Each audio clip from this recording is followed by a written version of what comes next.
নুরুল হাসান যে এভাবে রংপুর রাইডার্সকে ম্যাচটা জেতাবেন বিশ্বাস করেন, লাস্টের যখন 6টা বল বাকি ছিল এবং রংপুর রাইডার্সের যখন 6 বলে 26 রান দরকার ছিল, আমার কাছে বিশ্বাস হয়নি।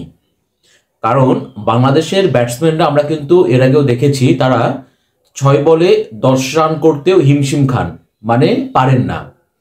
তো সেই জায়গাতে বলবো বরিশালের বিপক্ষে ম্যাচটা জেতার জন্য রংপুর রাইডার্সের শেষ 6 বলে দরকার ছিল 26 রান। সো এইটা কিন্তু চারটিখানি কোনো কথা না। এবং বোলিংয়ে এসেছিলেন কাইল মেয়ার্স, অর্থাৎ তামিম ইকবাল আস্থা রেখেছিলেন কাইল মেয়ার্সের উপরে। কিন্তু নুরুল হাসান সোহান যে লাস্টের 6 বলে এইভাবে কাইল মেয়ার্সকে পাড়ার বোলার বানাবেন, তার ওপর রীতিমতো স্টিম রোলার চালাবেন, আমার বিশ্বাস যে আমার মতো যারা আজকে বিপিএলটা দেখেছেন তারা কেউই এই জিনিসটা বিশ্বাস করতে পারেননি। এবং নুরুল হাসান সোহান কিন্তু সেই কাজটাই করেছেন। তিনি 3টা ছক্কা 3টা 4, তার মানে কোনো বলে কিন্তু তিনি ডট দেননি। তাহলে বোঝেন যে কাইল মেয়ার্সের কি অবস্থা হয়েছিল। যেখানে জয়ের জন্য দরকার ছিল 26 রান, সেখানে নুরুল হাসান সোহান তিনি 6 বলে তুলেছেন 30 রান। এবং এরই মধ্যে দিয়ে 197 রান তাড়া করেও যে ম্যাচ জেতা যায় সেটা কিন্তু আজকে সিলেটে দেখিয়ে দিলেন নুরুল হাসান সোহান। অর্থাৎ 197 রান তাড়া করতে গিয়ে তারা রংপুর রাইডার্স ম্যাচটা জিতলো হচ্ছে 3 উইকেটে। এবং আমি বলবো নুরুল হাসান সোহান তিনি একাই বরিশালের আজকে লঞ্চ ডুবিয়ে দিয়েছেন। এবং বিপিএল ইতিহাসে আজকে আমরা নুরুল হাসান সোহান যেভাবে ম্যাচটা শেষ করলেন এটাকে আমরা গ্রেটেস্ট ফিনিশিং বলতে পারি। আমি এর আগে কখনোই এইরকম ভাবে ফিনিশিং আমি বিপিএল এ আমি দেখি নাই, বাট সেটা কিন্তু আজকে আমরা দেখলাম।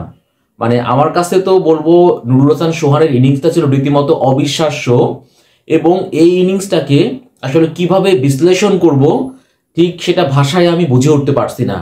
এবং আমি মনে করি নুরুল হাসান সোহানের জন্য আজকের এই ইনিংসটা এটা তার ক্রিকেট ক্যারিয়ারেই অন্যতম একটা সেরা ইনিংস বলে বিবেচিত হবে। এবং অবশ্যই আমি বলবো আজকের ম্যাচের সম্পূর্ণ জয়ের নায়ক নুরুল হাসান সোহান।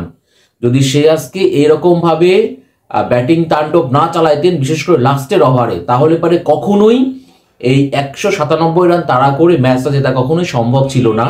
এবং সে অসম্ভবকেই আজকে নুরুল হাসান সোহান তিনি সম্ভব করেছেন। নর্মালি দেখেন যে লাস্টের যদি আমরা দেখি যে 24 বলে রংপুরে দরকার ছিল 55 রান, সেই জায়গা থেকে বলবো লাস্টের 12 বলে 39 রান এবং লাস্টের 6 বলে দরকার ছিল 26 রান। এবং যেখানে কিনা স্ট্রাইকে ছিলেন নুরুল হাসান সোহান। সো কাইল মেয়ার্স তিনি হয়তো বা ভাবতেও পারেননি যে সোহান তার উপর এরকম ভাবে তাণ্ডব চালাবেন। বাট আমি বললাম না যে আজকে সোহান যেটা করেছেন এটা বিপিএল ইতিহাসেই গ্রেটেস্ট ফিনিশিং হয়ে থাকবে। সো অবিশ্বাস্য গতিতে ছুটে চলেছে রংপুর রাইডার্স এবারের বিপিএল এ।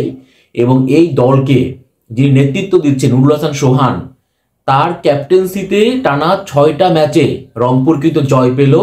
এবং আজকে বরিশালের মতো একটা বড় দলের বিপক্ষে যেটা দরকার ছিল, অর্থাৎ ক্যাপ্টেন তিনি সামনে থেকে দলকে নেতৃত্ব দিলেন, দক্ষ নাবিকের মতো দলকে পরিচালনা করলেন এবং টর্নেডো একটা ইনিংস খেলে বরিশালের জয়ের লঞ্চকে রীতিমতো তিনি আজকে ডুবিয়ে দিলেন।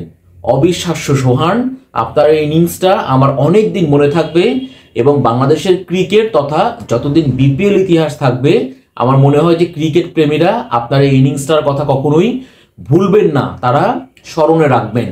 সো এইরকম ইনিংস আপনার কাছে আমরা বারবার দেখতে চাই এবং এইরকম ইনিংস দেখাটাও কিন্তু বলবো যে আমাদের চোখের শান্তি।